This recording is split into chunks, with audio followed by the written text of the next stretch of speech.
हाय, तो फिर से इस मेरे नए वीडियो में आप सभी का स्वागत है।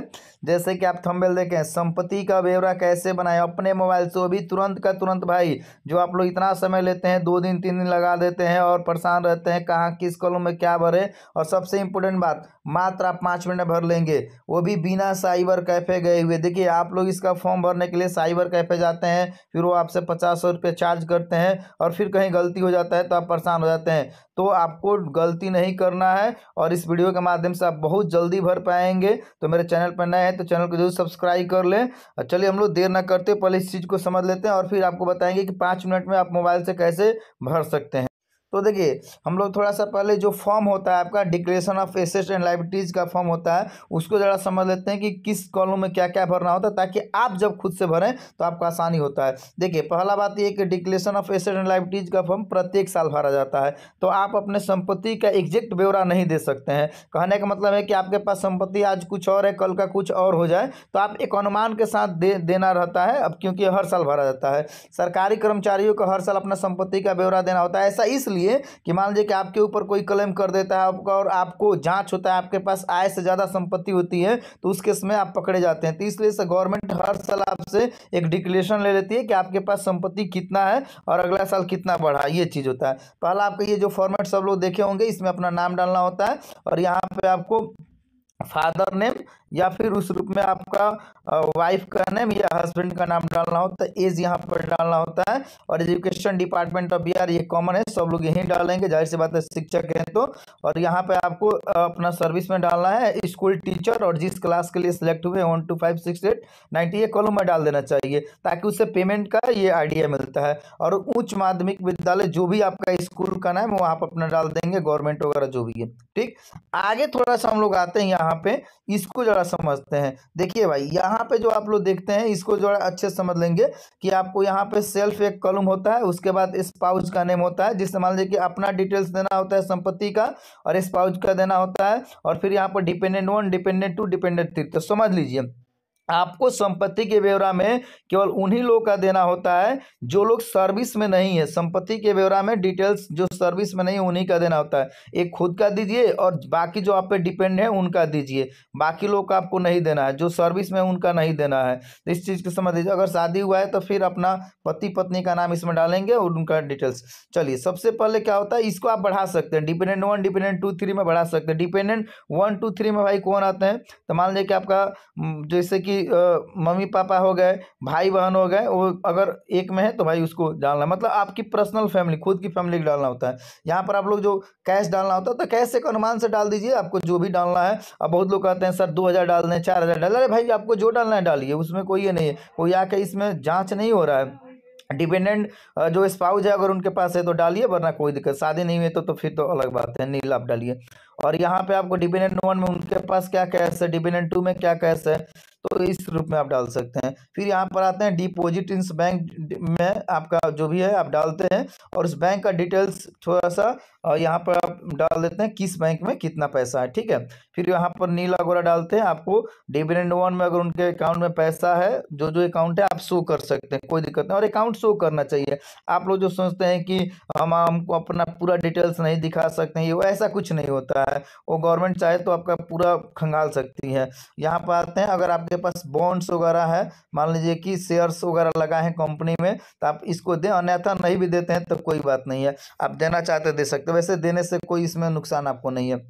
यहाँ पे थोड़ा सा आते हैं, अगर आपने LIC करा रखा है खुद के नाम पर तो उसका डिटेल्स देना होता है, और अगर नहीं कराया तो कोई बात, नील भरेंगे। अगर यहाँ पे आपने डिपेंडेंट 1 मतलब तो देखिए, यहाँ पर आपका जो मोटर व्हीकल्स डालना होता है, यहाँ पर गाड़ी का आप नंबर डाल दीजिए और साथ में लेटेस्ट मार्केट वैल्यू डाल दीजिए कि आपका जो गाड़ी है उसका भी मार्केट प्राइस क्या चल रहा है, तो आप डाल दीजिए। अगर आपके नाम पर है या फादर मदर के नाम पर है, उन्हीं के नाम पर जो भी है डाल दीजिए। ज्वेलरी भी सही है, आपको ज्वेलरी का वेट डालना होता है, जितना एक अनुमान के साथ आप डाल देना है और मार्केट प्राइस उसका आपको डाल देना है। और इसी तरह से आपको डिपेंडेंट पे मम्मी पापा या भाई बहन के पास ज्वेलरी है, नहीं है तो नील डालिए, कोई दिक्कत नहीं है। अदर स्टेट में नील वगैरह आपको डालना है। यहाँ पर देखिए स्पष्ट लिखा गया है, लेटेस्ट मार्केट वैल्यू आपको डालना होता है। थोड़ा सा हम लोग आगे बढ़ते हैं, जो अगला पेज होता है, अगला पेज में भी यही चीज़ होता है। आपको यहाँ पर एग्रीकल्चर का डिटेल्स देना होता है। आपके नाम पर खेती वगैरह है तो डालिए, वरना नील डालिए। जनरली हम लोग के नाम पे है नहीं, मान लीजिए कि मम्मी पापा के नाम पे है तो डाल दीजिए।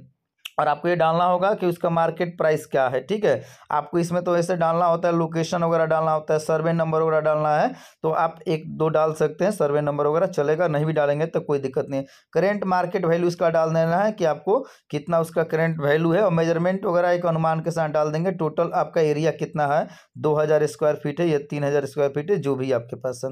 उसी तरह से नॉन एग्रीकल्चर लैंड है, यहाँ पर मान लीजिए कि आपका जो घर बनाने लायक ज़मीन है, आप खेती वगैरह नहीं करते हैं तो उसका डालना है, वरना आप नहीं डाल दिए, कोई दिक्कत नहीं है, आपके ही ऊपर है। आप चाहें तो डालिए भाई, नहीं डालना चाहते हैं तो नहीं डालिए। ये आपका संपत्ति का ब्यौरा है, आप दिखाना चाहें तो दिखाइए, नहीं दिखाना चाहते, जब तक आप बताएंगे नहीं, गवर्नमेंट जानेगी नहीं, तो वैसे मैं राय दूंगा कि आपको बताना चाहिए। वैसे ही बिल्डिंग वगैरह के बारे में होता है, कमर्शियल एंड रेसिडेंशियल अगर बिल्डिंग आपके पास है तो उसको डाल दीजिए ब्यौरा कि मतलब इतना है, और उसका मार्केट वैल्यू डाल दीजिए, अनबर्न नील डाल दीजिए, ये चीज़ है।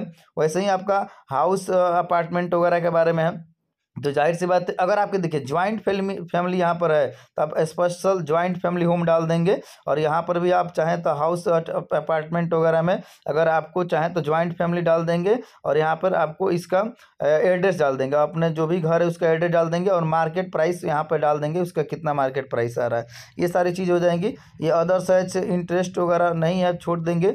यहाँ पर आते हैं आप लोग तो लोन्स फ्रॉम बैंक आप नहीं लिए हैं तो नील डाल देंगे, आपने लोन लिया नहीं है, अगर लिए हैं तो फिर आपको डालना होता है। थोड़ा सा हम लोग आगे बढ़ जाते हैं, जो अगला पेज होता है इसी तरह का होता है, जनरली इसमें आप लोग का कुछ भरना नहीं है, नील सब डाल देंगे।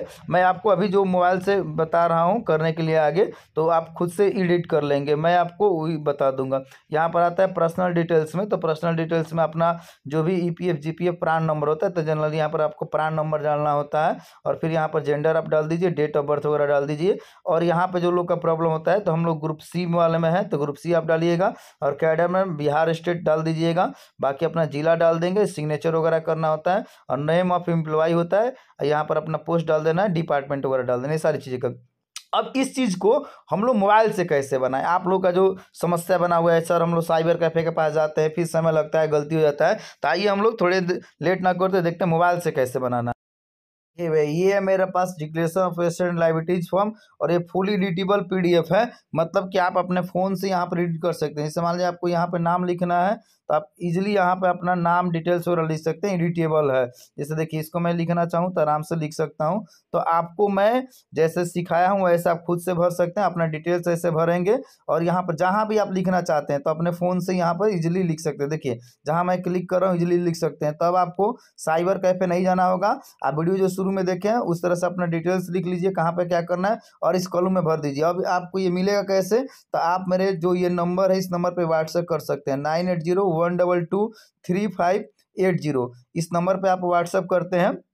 फिर से मैं बता देता हूँ, 9801223580, इस नंबर पे आप व्हाट्सअप कीजिए, तो आपको ये मैं एडिटेबल PDF दे दूंगा। मतलब आपको साइबर कैफे आप नहीं जाना होगा, आप खुद से इसको एडिट कर लेंगे, फ़ोन में अपना डिटेल्स डाल देंगे, सेव करेंगे और प्रिंट करा के आप जमा कर देंगे। बाकी किसी तरह का दिक्कत होगा तो इस नंबर पर आप व्हाट्सअप भी कर लीजिएगा, और साथ में ये आपका एडिटेबल PDF भी मैं शेयर कर दूंगा।